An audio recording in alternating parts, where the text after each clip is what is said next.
Hi friends, आज हम 19 मई 2021 का करंट अफेयर्स पढ़ेंगे। जो आज के मोस्ट इम्पोर्टेंट क्वेश्चन बनते हैं वो देखते हैं अभी। क्वेश्चन नंबर फर्स्ट, हाल ही में किस राज्य की सरकार ने मतहारी दुलार योजना को स्टार्ट किया है? मतहारी दुलार योजना किस राज्य की सरकार के द्वारा स्टार्ट किया गया है?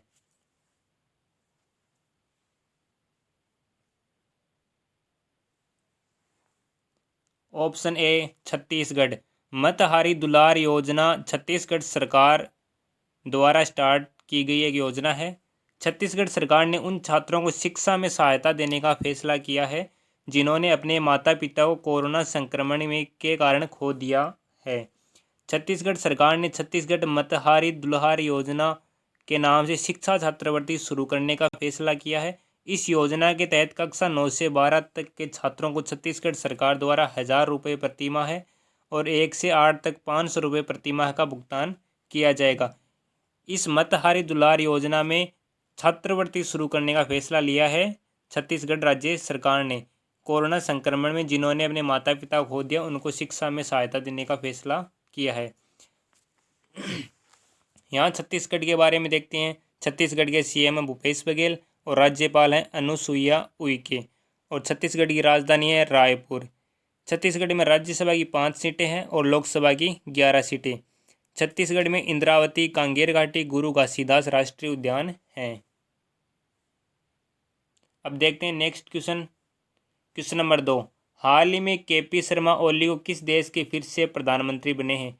अभी हाल ही में केपी शर्मा ओली को फिर से प्रधानमंत्री बनाया गया है। कौन से देश का प्रधानमंत्री बनाया गया अभी हाल ही में?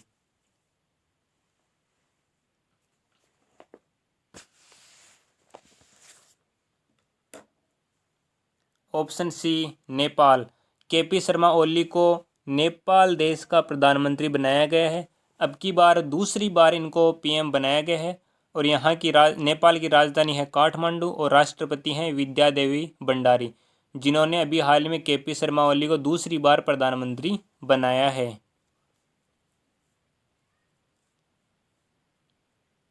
क्वेश्चन नंबर 3, किस शहर को भारत का सबसे अधिक स्वास्थ्य सुविधाओं से सुसज्जित शहर घोषित किया गया है? स्वास्थ्य सेवाओं से सुसज्जित शहर किसे घोषित किया गया है?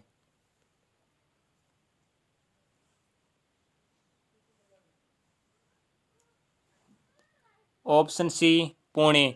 पुणे शहर को स्वास्थ्य सुविधाओं से सुसज्जित शहर घोषित किया गया है। क्वेश्चन नंबर 4, भारत और इंडोनेशिया की नौसेना ने किस सागर के दक्षिण भाग में पैसेज एक्सरसाइज का आयोजन किया गया है? पैसेज एक्सरसाइज भारत और इंडोनेशिया की नौसेना ने किस सागर में किया है पैसेज एक्सरसाइज को?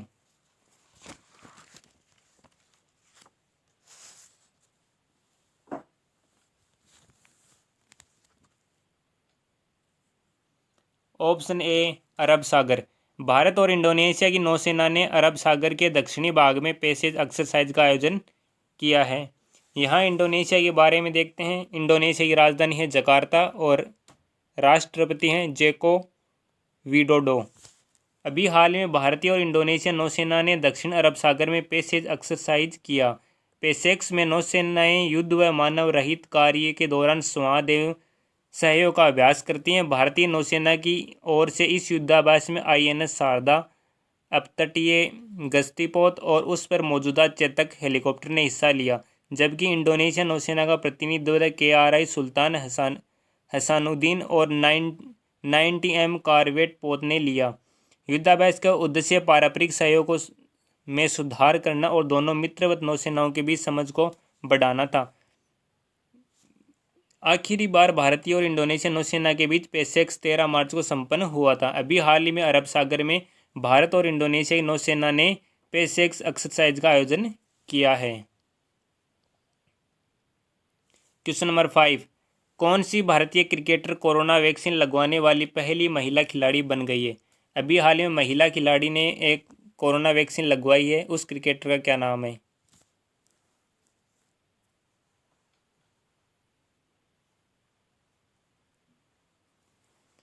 ऑप्शन डी स्मृति मंधाना, जिन्होंने अभी हाल में कोरोना वैक्सीन लगवाने वाली पहली महिला क्रिकेट खिलाड़ी बन गई है।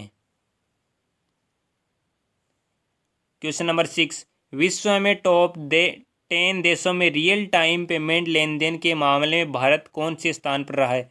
रियल टाइम पेमेंट लेन देन के मामले में भारत का स्थान कौन सा है टॉप 10 देशों में?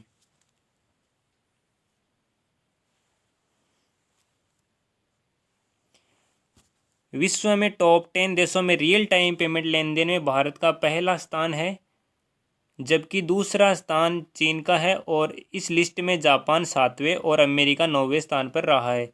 हाल ही में जारी आंकड़ों के मुताबिक विश्व में टॉप 10 देशों में रियल टाइम पेमेंट लेन देन के मामले में भारत पहले स्थान पर रहा है। भारत में वर्ष 2020 में 2,547 करोड़ रियल टाइम लेन देन किया गया है, और चीन का दूसरा स्थान है, और जापान 7वें और अमेरिका 9वें स्थान पर रहा है, और इंडिया रियल टाइम पेमेंट लेन देन के मामले में फर्स्ट स्थान पर रहा है।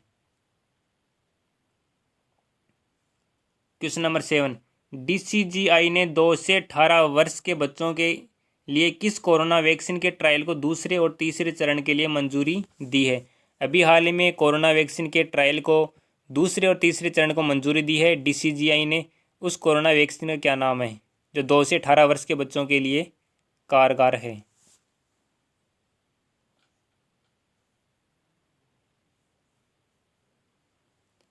Option A Covaxin.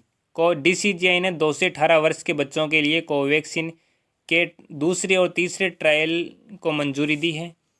DCGI ने 2 से 18 आयु वर्ग में कोवैक्सीन के दूसरे और तीसरे चरण के क्लिनिकल ट्रायल को मंजूरी दे दिया है। भारत बायोटेक 525 स्वस्थ स्वयंसेवकों पर ट्रायल करेगा 2 से 18 आयु के वर्ग में कोवैक्सीन के ट्रायल को। अब देखते हैं क्वेश्चन नंबर 8, श्रीलंका का एक दिवसीय क्रिकेट टीम के लिए किसे कप्तान नामित किया गया है? श्रीलंका का एक दिवसीय क्रिकेट टीम के लिए भी एक कप्तान को नामित किया गया है, उनका क्या नाम है?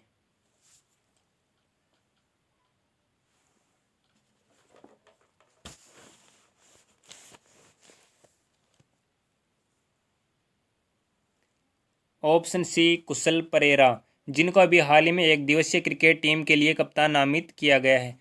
वनडे टीम के लिए नए कप्तान कुशल परेरा चाहते हैं कि निडर क्रिकेट खेले श्रीलंका, यानी बिना डर के क्रिकेट आराम से खेले श्रीलंका। यहाँ श्रीलंका के PM है महिंद राजपक्ष, और राष्ट्रपति हैं गोतबया राजपक्से, और राजधानी है श्री जयवर्धनेपुरा कोटे।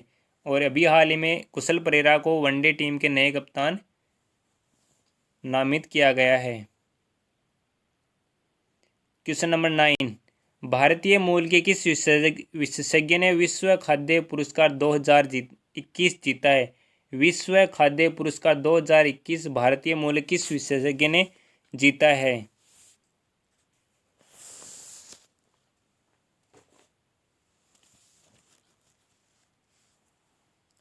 ऑप्शन ए शकुंतला थिलस्टेट, जिन्होंने अभी हाल में विश्व खाद्य पुरस्कार 2021 जीता है। भारतीय मूल की वैश्विक पोषण विशेषज्ञ डॉक्टर शकुंतला हरक सिंह थिलसेट ने को वर्ष 2021 का विश्व खाद्य पुरस्कार दिया गया था। विश्व खाद्य पुरस्कार को खाद्य एवं कृषि के लिए नोबेल पुरस्कार के रूप में जाना जाता है, जिसके विजेताओं को $2,50,000 की पुरस्कार राशि से सम्मानित किया जाता था। विश्व खाद्य कार्यक्रम का मुख्यालय इटली में है, और विश्व खाद्य कार्यक्रम की स्थापना वर्ष 1961 है। अभी हाल ही में विश्व खाद्य पुरस्कार 2021 शकुंतला थिलस्टेट ने जीता है। अब देखते हैं क्वेश्चन नंबर 10, अटलांटिक को पार करने वाला दुनिया का पहला मानव रहित पोत कौन बना है? दुनिया का पहला मानव रहित पोत जो अटलांटिक को पार करने वाला है बन गया है, उसका क्या नाम है?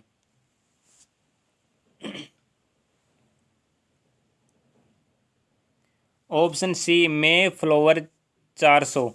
मे फ्लोवर 400 विश्व का पहला मानव रहित पोत है, जिसे अटलांटिक के पार नेविगेट करने के लिए निर्धारित किया गया है। इसे IBM के सहयोग से समुद्री अनुसंधान संगठन प्रोमेर द्वारा बनाया गया है। मे फ्लोवर 400 पूरी तरह से स्वायत्त जहाज है, जो अभी हाल में अटलांटिक को पार करने वाला दुनिया का पहला मानव रहित पोत बन गया है। फ्रेंड्स, अब देखते हैं करंट न्यूज 19 मई 2021 की, जो मोस्ट इम्पोर्टेंट है। भारत ने इस वर्ष ब्रिक्स की अध्यक्षता ग्रहण की और नई दिल्ली में पहली ब्रिक्स रोजगार कार्य समूह की बैठक की मेजबानी की। श्रम और रोजगार सचिव अपूर्व चंद्रा ने 11 से 12 मई 2021 को आयोजित कार्यक्रम समूह की बैठक की अध्यक्षता की। इस चर्चा के लिए मुख्य एजेंडा ब्रिक्स राष्ट्रों के बीच सामाजिक सुरक्षा समझौता को बढ़ावा देना, श्रम बाजारों का औपचारिकरण, श्रम शक्ति में महिलाओं की भागीदारी इत्यादि था। और अभी हाल ही में अपूर्व चंद्रा ने 11 से 12 मई को बैठक की अध्यक्षता की, ब्रिक्स की अध्यक्षता ग्रहण की है। फ्रेंड्स, यही हमारे आज के क्वेश्चन थे। अब इस वीडियो जितना हो सके उतना लाइक, शेयर एंड चैनल को सब्सक्राइब करें।